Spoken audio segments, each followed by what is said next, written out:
Hi everyone, welcome to Threadz and Fadz.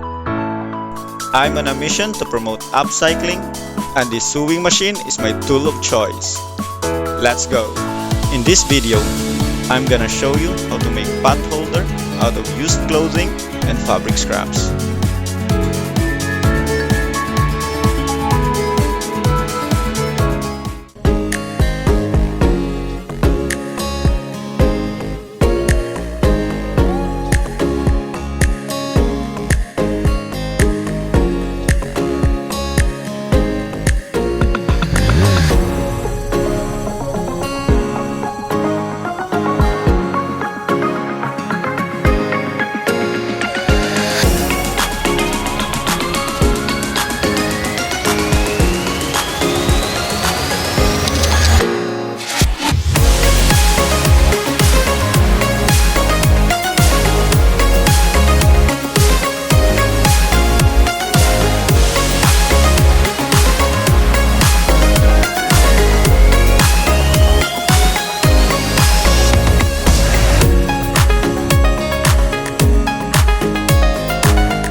And that's it. for today's video.